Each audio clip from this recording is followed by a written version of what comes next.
5월은 가정의 달, 오늘 두 번째 주일 어버이 주일입니다. 5월 5일은 어린이날, 5월 8일은 어버이날, 5월 15일은 스승의 날, 5월 21일은 둘이 하나가 된다라고 하는 부부의 날입니다. 가족은 아무리 강조해도 지나치지 않습니다. 우리 모두에게는 많고 적음의 차이가 있을 뿐 모두 가족이 있습니다. 그리고 대부분 때가 되면 자녀들과 손주들이 있습니다. 우리는 그 아이들을 위해서 우리의 목숨을 걸고 우리의 인생을 걸고 살아왔고, 그래서 가족은 우리의 전부라고 할 수 있습니다. 저는 가족이라고 하는 표현 중에는 영어 패밀리라고 하는 어원의 해석이 마음에 와 닿습니다. 패밀리라고 하는 그 뜻은 Father and Mother, I love you의 대문자만 모았을 때 패밀리가 됩니다. 이 말은 아버지, 어머니, 나는 당신들을 사랑합니다 라고 하는 뜻을 가지고 있습니다. 부모가 자식을 사랑하는 우리식은 내리사랑을 얘기하지만 자녀들이 아버지, 어머니, 우리는 당신을 사랑합니다 라고 하는 표현이 제대로 되어야 그것이 가족이지 싶습니다. 가족이라고 하는 말에는 생각만 해도 눈물이 핑 도는 단어이지요. 그런데 오늘 우리가 현실적으로 느끼는 가족이라고 하는 개념이 많이 달라지고 있습니다. 어느 날 놀러 가서 가족 사진을 찍는다고 해서 할아버지 할머니가 가족 사진 찍으러 나갔더니 손주가 할아버지 할머니는 우리 가족이 아니잖아요. 그래서 깜짝 놀랐다고 합니다. 애들은 엄마 아빠는 가족이고 나머지는 가족이 아니라고 생각하고 있는 것이지요. 우리가 부모 자식 간의 이야기를 할 때도 아들을 낳으면 일촌이 되고 이제 집을 떠나서 대학을 가면 사촌이 되고 군대 갔다 오면 팔촌, 결혼하면 사돈의 팔촌, 애를 낳으면 동포가 되고 해외에 나간 자식은 해외 동포가 된다고 그랬죠. 장가간 아들은 희미한 옛 그림자고 며느리는 가까이 하기엔 너무 먼 당신이고 딸은 아직도 그대는 내 사랑이다고 그렇게 얘기를 하지요. 착각하지 말아야 될 것은 며느리를 딸로 착각하는 사람들, 사위를 아들로 착각하는 사람들, 며느리의 남편을 아직도 자기 아들로 착각하는 사람들은 없어야 된다라고 얘기를 하지요. 물론 웃자고 하는 이야기겠지만 요즘의 젊은이들이 가족에 대한 생각 같아서 좀 그렇습니다. 우리나라 속담에 부자는 3대를 못 가고 권력은 10년을 못 간다라고 하는 말이 있습니다. 그만큼 이어간다고 하는 것이 어렵다고 하는 것이죠. 신앙의 대도 마찬가지입니다. 신앙의 대를 이어가는 것이 쉽지 않습니다.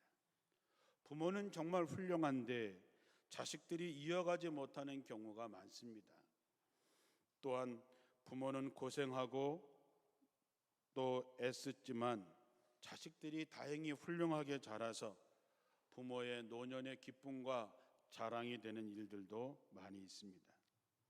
저는 목회를 하면서 교회 성도들을 보고 그들의 가정을 보면서 두 가지 시선으로 봅니다. 하나는 점점 흥하는 집안이 있고 점점 쇠하는 집안이 있습니다.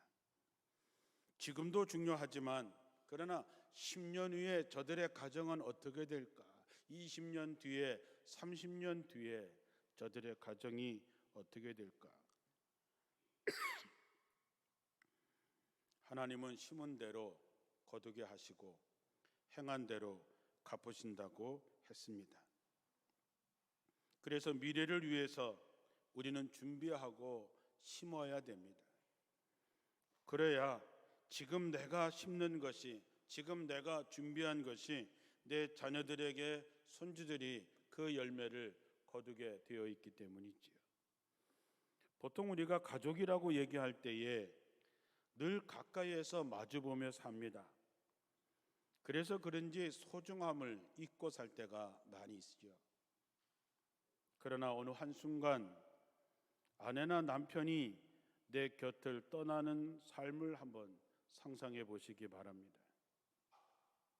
서로를 바라보고 지켜주며 마음이 의지가 되는 사람이 어느 날 나를 떠나게 된다면 세상 속에 홀로인 것처럼 외롭고 공허할 뿐만 아니라 살아야 할 의미조차도 사라지게 될 것입니다. 사랑하는 가족이 없다면 많은 재물을 모으고 부귀 영화를 누린다 한들 무슨 의미가 있을까? 무슨 즐거움이 있을까 하죠. 비록 무심하고 무뚝뚝한 남편이라 할지라도, 바가지와 잔소리의 달인인 아내라고 할지라도 서로에게 보이지 않는 그늘이자 마음의 버팀목인 아내와 남편이란 이름은 세상 속에서 나를 꿋꿋하고 당당하게 살아갈 수 있는 힘의 원천인 것이지요. 곁에 있기에 소중함을 잊고 살아가는 사람, 여러분의 아내와 남편에게 한 세상 다하도록 마지막 순간까지 결혼할 때 약속했던 것처럼 힘껏 최선을 다해서 사랑하시기를 주님의 이름으로 축원합니다. 지난주 부부가 서로 사랑스러운 장점 20가지씩 써서 카톡으로 내게 보내라고 했는데 숙제를 한 사람이 있습니다. 몇 가정이나 될까요? 무려 10가정이 보내왔습니다. 이제 막 30살이 갓 된 결혼한 지 한 2년 된 신혼부부부터 84세가 된 권사님까지 보내셨습니다. 84세가 된 권사님이 돌아가신 남편을 생각하면서 그 남편의 장점 20가지를 보내오신 것이죠. 공통된 생각은 저한테 카톡을 보내시면서 엄청 쑥스러웠지만 쓰면서 행복했고 받아서 행복했다라고 했습니다. 제가 원래 3가정만 뽑아서 좋은 식사를 대접하겠다고 했는데 마음의 감동을 받아서 10가정을 다 하도록 하겠습니다. 21일 날이 부부의 날이니까 그날 저녁에 하도록 하겠습니다. 이 말을 들은 어떤 분이 그러면 저녁 식사는 제가 대접하면 안 될까요? 그래서 제가 좋아했습니다. 그래서 저녁 식사를 내주신다는 분도 계셔서 정말 행복한 부부의 날이 될 거라고 생각하고 그 보내주신 10가정은 21일 날 부부의 날 저녁 식사 시간을 만들기 위해서 스케줄들을 다 조정하시고 6시에 교회에서 모이도록 하겠습니다. 제가 특별히 선물도 준비했습니다.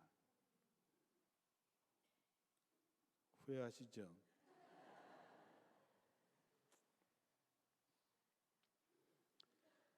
생각해 보면 가족보다 소중한 것이 어디 있을까요? 우리가 힘들어도 꿈을 꾸며 살아야 하는 이유는 바로 가족이 있기 때문입니다. 그런데 안타까운 것은 우리가 믿음이라고 하는 것을 갖고 사는데 가족의 문제와 상관없이 보일 때가 있어서 안타까울 때가 많습니다. 여러분의 가정은 어떻습니까? 부모님과의 관계, 부부의 관계, 자녀와의 관계는 어떠십니까? 남들도 다 그렇게 사는데 뭐 요즘 애들은 다 그래 그러면서 스스로 위로하면서 사십니까? 오늘 그 문제의 답을 하나님의 말씀을 통해서 찾아보려고 하는 것입니다. 아주 단순하게 결론을 내리자면 하나님의 은혜를 알고 그 하나님을 믿고 살면 됩니다. 성경에 하나님의 은혜를 아는 사람들은 성공의 인생을 살았습니다. 은혜를 잃어버릴 때 이스라엘은 멸망의 길로 갔습니다. 똑같습니다. 은혜를 알면 살고 은혜를 잊어버리면 멸망하는 것이지요. 가정에서 하나님을 만나는 곳으로 만나야 됩니다. 그렇게 만들어야 됩니다. 오늘 우리 아이들이 찬양을 같이 했습니다. 그렇습니다. 아버지, 어머니의 사랑을 통해서 하나님을 만나는 것입니다. 하나님을 경험하는 것이지요.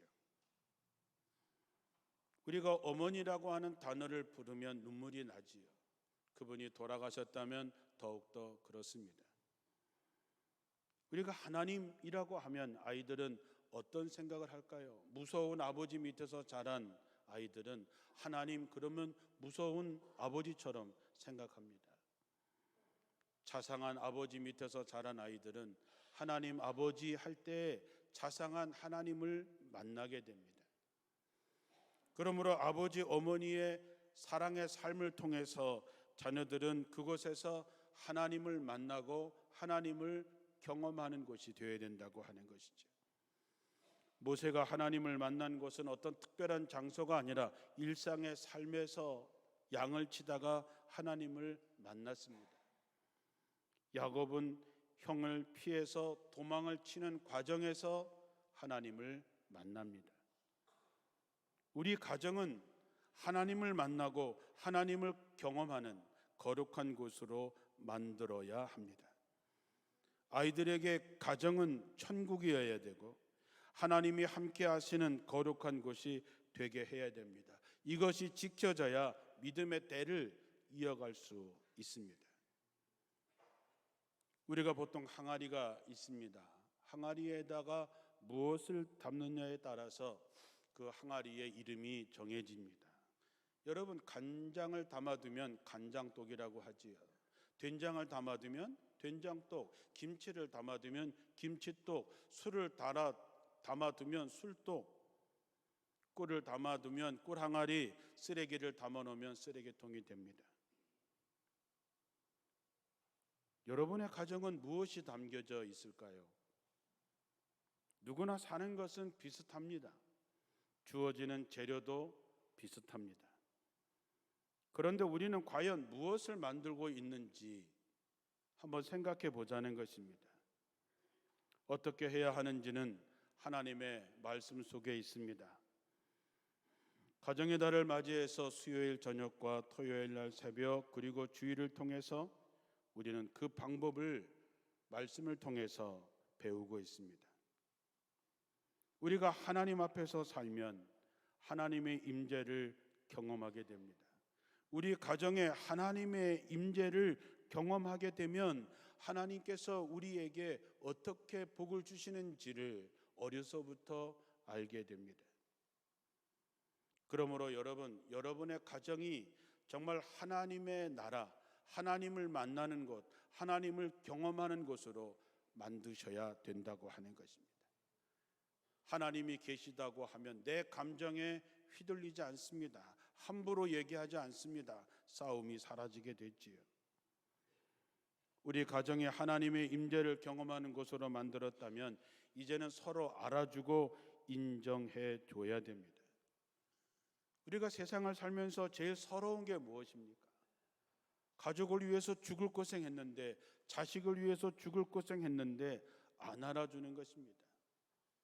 아버지가 나한테 해준 게 뭐 있습니까? 어머니가 나한테 해준 게 뭐 있습니까? 라는 말을 듣는다면 하늘이 무너지겠지요. 우리가 가장 바라는 것이 있다면 알아주는 것입니다. 그리고 인정해 주는 것이지요. 요즘 신방을 하다 보면 부부 중에 누가 더 센가를 이야기할 때가 가끔씩 있습니다. 우리 남편이 퇴직 전과 퇴직 후가 달라져서 이제 자기가 뭔가 힘을 잡았다고 자랑하는 권사님을 바라볼 때 참 슬픈 생각이 듭니다. 여러분, 남편 이겨서 승리의 기쁨으로 날마다 사십니까? 남편을 손에 딱 쥐고 살다 보니까 살림살이가 좀 나아지셨습니까? 어떤 남자에게 아내의 전화가 왔습니다. 요즘은 전화가 오면 누구한테 전화가 왔는지 그 이름이 뜨지요. 거기에 이렇게 쓰여 있습니다. 아, 나의 실수. 여러분, 실수로 만나서 결혼하셨습니까? 여러분의 아내는, 여러분의 남편은 뭐라고 저장이 되어 있을까요? 오늘 또 그거 서로 확인한다고 또 해서 다투지 마시기를 주님의 이름으로 권면합니다. 오래전에 모 방송사에서 시골의 마을을 찾아가서 정겨운 삶을 달았던 오락 프로그램이 있었습니다. 그 프로그램 내용 중에 보면 이제 부부가 나와서 퀴즈를 푸는 그런 순서가 있습니다.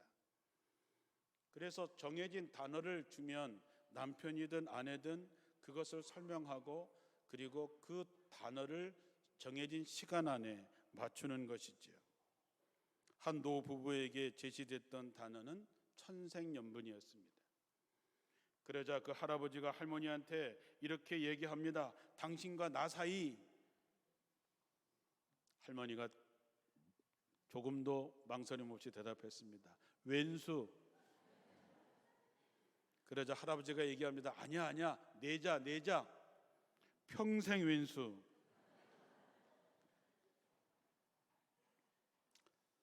우리가 웃지만 우리라고 뭐 다를까요? 무덤덤하게 사는 게 사는 것일까요? 무엇이 문제일까요? 우리가 왜 이렇게 되었을까요?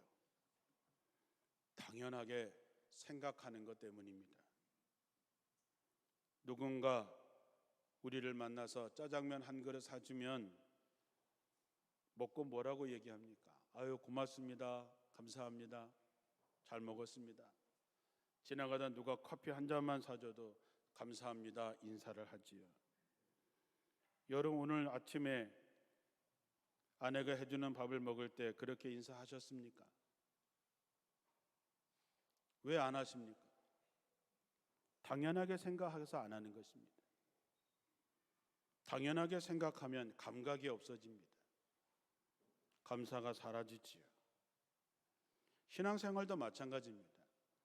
우리가 은혜를 알고 은혜를 우리가 마음속에 담으면 어떤 처지에 있더라도 감사하며 삽니다.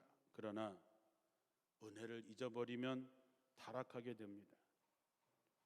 여러분의 남편이, 여러분의 아내가, 아이들이 아침에 직장에 학교로 갔다가 저녁에 돌아오는 것이 당연하다고 생각하십니까?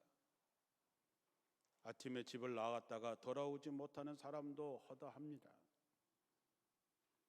우리 모든 식구들이 저녁에 다 모일 수 있는 것, 하나님의 은혜입니다.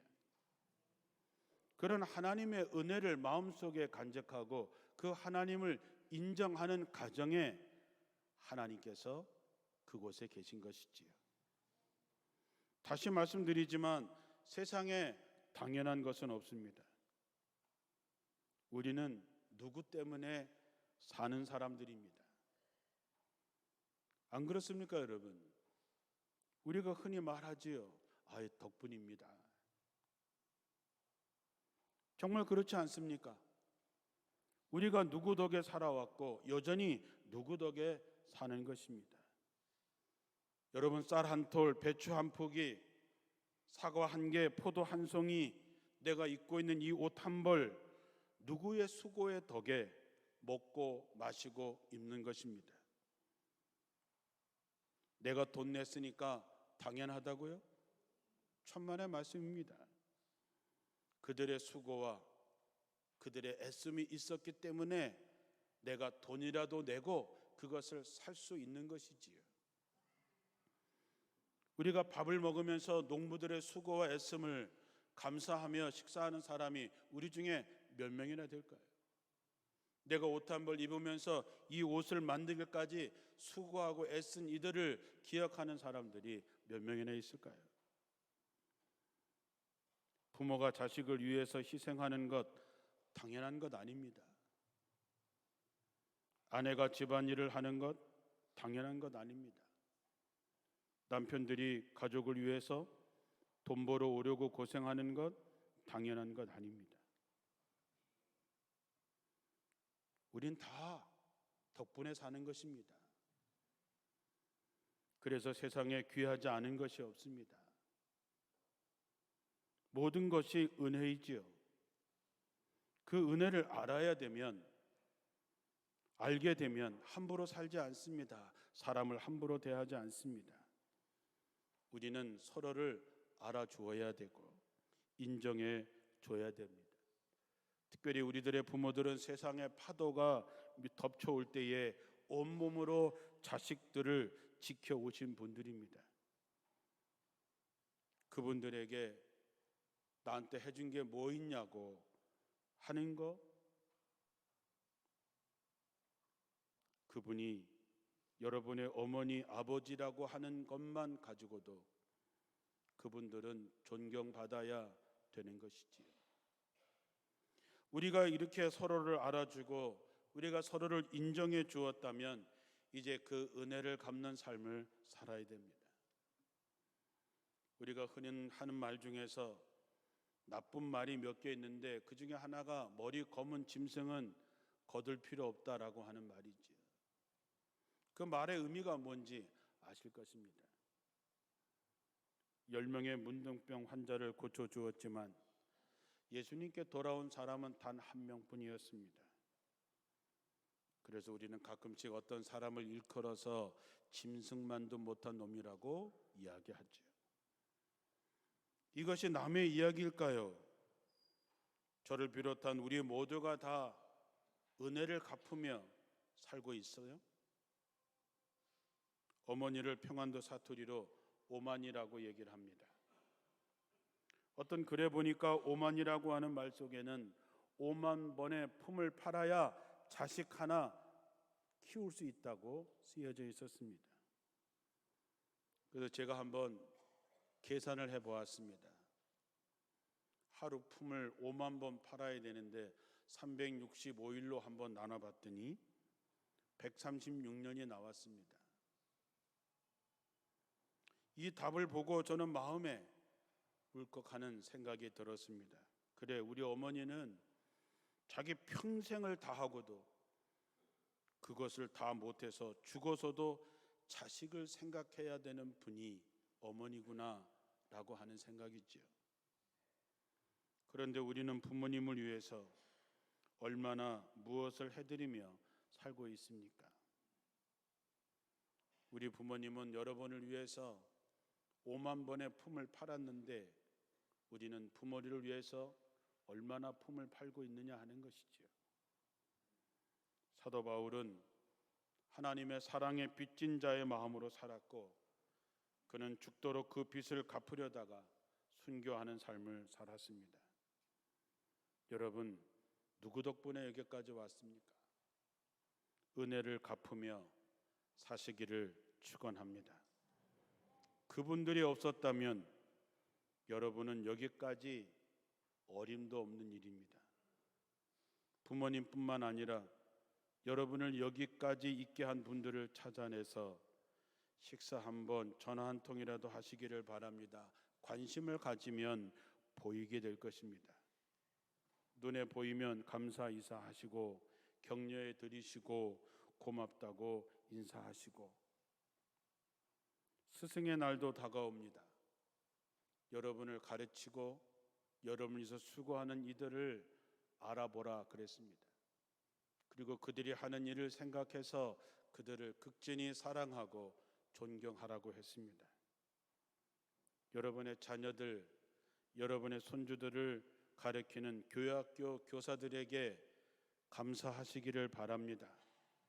요즘은 감사할 수 있는 방법이 많이 있습니다. 우리가 쓰는 카카오톡으로 감사 인사도 하시고 이모티콘도 보내주시고 조금 더 세련된 분은 커피 쿠폰도 보내주시고 피자도 보내주시고 그러면 그 교사가 힘을 내서 그것을 자기 가르치는 아이들과 함께 나누면서 힘을 얻겠지요. 여러분의 자녀들의 영적인 성장을 책임진 교사들을 우리가 안 알아주는데 그 아이가 영적으로 성장해 나갈 수 있을까요? 우리가 생각하는 만큼 성장하는 것이지요. 마지막으로 많이 심으시고 그것이 자녀들에게 돌아갈 수 있도록 하시기를 바랍니다. 갈라디아서 6장 7절에 보면 자신을 속이지 마십시오. 하나님은 조롱을 당하지 않으십니다. 사람은 무엇을 심든지 심은 대로 거두는 법입니다. 자기 육체를 위하여 심는 사람은 육체로부터 썩어질 것을 거두고 성령님을 위해 사는 사람은 성령님에게서 영원한 생명을 거둘 것입니다. 선한 일을 하다가 낙심하지 맙시다. 포기하지 아니하면 반드시 거둘 때가 올 것입니다. 그러므로 기회 있을 때마다 모든 사람에게 선한 일을 하고 특별히 믿는 성도들에게 더욱 그렇게 하십시오. 여러분이 심는 것을 자녀들이 먹습니다. 여러분들이 자기 육체를 위해서 심는 것은 썩어질 것을 거두게 되고 성령님을 위하여 심는 사람은 성령님으로부터 영원한 생명을 거두게 됩니다. 우리가 포기하지 않는다면 반드시 거둘 때가 옵니다. 여러분은 무엇을 심고 있습니까? 어떤 것을 나누고 있습니까? 그 결과 여러분의 자녀들에게, 손주들에게 돌아갈 것이 무엇이 있다고 생각하십니까? 창세기에 보면 야곱이 요셉을 축복하는 장면이 나옵니다. 창세기 48장 15절 이하에 야곱이 요셉을 축복하였다. 나의 할아버지 아브라함과 아버지 이삭을 보살펴 주신 하나님, 내가 태어난 날로부터 오늘에 이르기까지 나의 목자가 되어 주신 하나님, 온갖 어려움에서 나를 건져 주신 천사께서 이 아이들에게 복을 내려 주시기를 빕니다.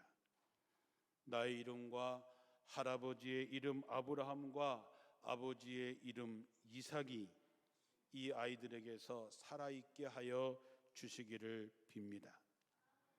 이 아이들의 자손이 이 땅에서 크게 불어나게 하여 주시기를 빕니다. 우리의 마음이 야곱의 마음과 뭐가 다를까요? 여러분도 이 야곱의 마음으로 자녀들을 위해서 기도하실 것입니다. 바라기는 여러분의 자녀들이, 여러분의 손주들이 내 아버지 아무개, 내 할아버지 아무개, 그들이 믿던 그 하나님을 이어갈 수 있고 그 이름들에게서 하나님의 살아계신 역사를 경험하게 되기를 바랍니다. 때때로 그 아이들이 세상을 살다가 힘들고 어렵고 좌절할 때 내 아버지가 믿던 그 하나님, 내 어머니가 기도했던 그 하나님, 우리 할아버지가 믿던 하나님, 우리 할머니가 기도했던 그 하나님을 생각하며 세상을 이겨내게 되기를 축원합니다. 이제 다시 한번 가족을 생각하고 우리 가정이 하나님을 만나는 거룩한 곳으로 만들고 서로를 알아주고 인정해주고 그래서 서로의 은혜를 갚고 좋은 것을 많이 심고 그 열매를 후손들에게 전할 수 있는 여러분들이 되시기를 주님의 이름으로 축원합니다. 기도하겠습니다.